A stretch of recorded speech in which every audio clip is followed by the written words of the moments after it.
హిందువులు తమ పండుగలు జరుపుకోకూడదు. హిందువులు పూజలు, వ్రతాలు, సుప్రభాత సేవలు, భజన కార్యక్రమాలు ఇవేమీ చేసుకోకూడదు. ఇది ఎక్కడో పాకిస్తాన్లో కాదు, మన భారతదేశంలో కేరళ రాష్ట్రంలో ఈ పరిస్థితి తలెత్తింది. రీసెంట్గానే జరిగింది గొడవ. నిజానికి అక్కడ కేరళ రాష్ట్రంలో మనందరికీ తెలుసు లోకల్ బాడీ ఎలక్షన్స్ జరిగాయి. ఈ లోకల్ బాడీ ఎన్నికలలో అక్కడ యూడిఎఫ్ విజయం సాధించింది. అక్కడ ఆ పార్టీ సెలబ్రేట్ చేసుకుంటుంది. సరే, ఓకే, ఫైన్. కానీ ఆ సెలబ్రేట్ చేసుకున్నటువంటి సందర్భంగా అక్కడ ఇండియన్ యూనియన్ ముస్లిం లీగ్ పార్టీకి చెందినటువంటి పొలిటికల్ పార్టీ సభ్యులు, కార్యకర్తలు పెద్ద ఎత్తున ఒక హిందూ ఆలయానికి ఎదురుగా వచ్చి కొలప్పాడు మహావిష్ణు టెంపుల్, అంటే చాలా ఫేమస్ టెంపుల్ అక్కడ కేరళ రాష్ట్రంలో, ఆ ప్రాంతంలో మలప్పురం ఆ ప్రాంతంలో, ఆ ఆలయం దగ్గరకు వచ్చి పెద్ద ఎత్తున ధర్నాలు, నిరసనలు తెలియజేస్తూ ప్లకార్డులు పట్టుకొని చేస్తున్నారు. ఇక్కడ ఈ ఆలయంలో చేస్తున్నటువంటి భజన కార్యక్రమాలు, సుప్రభాత సేవలు, ఈ ప్రార్థనలు ఇవన్నీ వినడం వలన అక్కడ ఆ ప్రాంతంలో ఉండేటువంటి ముస్లింల హక్కులకు భంగం కలుగుతోందంటూ పెద్ద ఎత్తున ఆందోళన చేస్తూ వచ్చారు. సో ఫత్వా జారీ చేసినట్టుగా చేస్తున్నారు.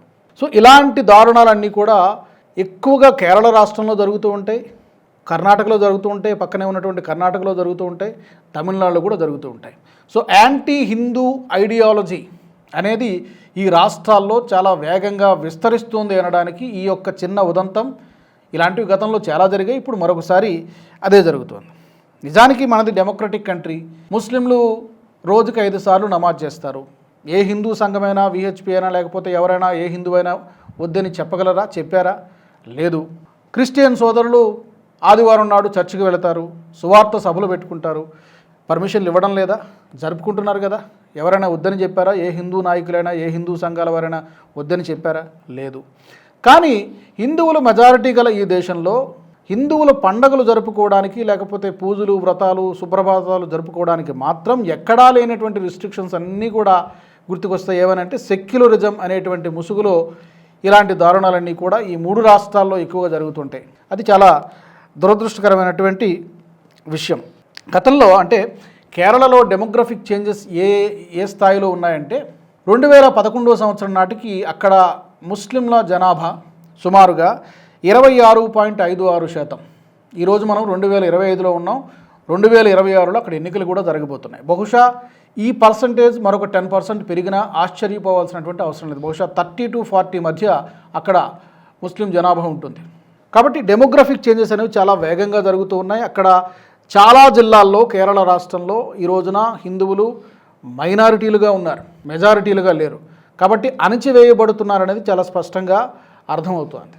గతంలో కొన్ని సంవత్సరాల క్రిందట PFI, popular front of India radical సంస్థ, అక్కడ నిజానికి పిఎఫ్ఐని సరైనటువంటి సమయంలో బ్యాన్ చేశారు, నిషేధించారు. లేకపోతే చాలా పెద్ద ప్రమాదం, ఇప్పటికే అది ఇస్లామిక్ స్టేట్గా మారిపోయేది. ఏదైనా 2047 నాటికల్లా ఏదైనా భారతదేశంలో పూర్తి స్థాయి ఇస్లామిక్ స్టేట్గా మారేటువంటి ప్రమాదం ఉంది అంటే అందులో ముందుగా చెప్పుకోవాల్సినటువంటి రాష్ట్రం కేరళనే. పిఎఫ్ఐని బ్యాన్ చేయడానికంటే ముందు, కొద్ది రోజుల ముందు అక్కడ పోలీసులు కొన్ని డాక్యుమెంట్స్, సీక్రెట్ డాక్యుమెంట్స్ని కనుగొన్నారు. అందులో 2 ప్రమాదకరమైనటువంటి విషయాలు గుర్తించారు. ఒకటి, ఒక హిట్ లిస్ట్ అందులో ఉంది ఆ డాక్యుమెంట్స్లో. ఆ హిట్ లిస్ట్లో కొంతమంది హిందూ సంఘాల నాయకులు, ఆర్ఎస్ఎస్ నేతలు, కొంతమంది బీజేపీ స్టాల్వార్ట్ లీడర్స్, వీళ్ళందరూ కూడా పేర్లు ఉన్నాయి. వాళ్ళని హిట్ లిస్ట్లో పెట్టారంటే అంతం చేయడానికి టార్గెట్గా పెట్టుకున్నారు పిఎఫ్ఐ సంస్థ. ఇది ఒక ప్రమాదకరమైనటువంటి విషయం. దీనికంటే ప్రమాదకరమైనటువంటి విషయం ఇంకోటి బయటపడింది ఏంటంటే 2047 నాటికి ఈ రాష్ట్రాన్ని పూర్తి ఇస్లామిక్ స్టేట్గా మార్చేయాలనేటువంటి లక్ష్యంతో పిఎఫ్ఐ కొన్ని ప్రణాళికలు రచించింది. దాన్ని ఇంప్లిమెంట్ చేసేటువంటి క్రమంలో చాలా అడుగులు ముందుకేసింది. సరైనటువంటి సమయంలో పిఎఫ్ఐని గుర్తించి ఆ రాడికల్ సంస్థను నిషేధించడం జరిగింది. నిజానికి ఏమని జరుగుతుందంటే అంతకుముందు సిమి ఉండేది. సిమిని బ్యాన్ చేసిన తర్వాత దాని రూపం మార్చుకుని పిఎఫ్ఐగా అవతారం ఎత్తింది. సో పిఎఫ్ఐని బ్యాన్ చేసిన తర్వాత ఇప్పటికీ కూడా దానికి సంబంధించినటువంటి ఎస్టీపీఐ పొలిటికల్ వింగ్ మాత్రం ఇప్పటికీ అక్కడ ఎన్నికల్లో పోటీ చేస్తోంది. అదే ఐడియాలజీ. కాకపోతే టెక్నికల్గా రాజ్యాంగంలో కొన్ని చట్టాలు, కొన్ని నియమాలు, నిబంధనలు ఉన్నాయి కాబట్టి ఒక పొలిటికల్ పార్టీని బ్యాన్ చేయడం అంత ఈజీ కాదని చెప్పి ఆ పొలిటికల్ వింగ్ ఇప్పటికీ ఎన్నికల్లో పోటీ చేస్తూనే ఉంది. సో ఏదైనా కూడా ఈ యొక్క చిన్న ఉదంతం కేరళ రాష్ట్రంలో హిందువులు ఏ విధంగా మైనారిటీలుగా బతుకుతున్నారు, ఏ విధంగా తమ హక్కుల్ని కోల్పోతున్నారు అనేది చాలా స్పష్టంగా అర్థమవుతుంది. హిందువులు ఒకే తాటిపైకి రాకపోతే, ఈ మధ్యనే ఆర్ఎస్ఎస్ చీఫ్ మోహన్ భగవత్ గారు చెప్పినట్టుగా ఒకే తాటిపైకి రాకపోతే, ఐక్యంగా ఉండకపోతే ఉనికిని కోల్పోయేటువంటి ప్రమాదం కూడా ఉన్నది. సో ఇది ఒక లెసన్ కావాలి. చుట్టుపక్కల రాష్ట్రాల్లో ఉన్నటువంటి హిందువులకు కూడా ఇది ఒక వేకప్ కాల్.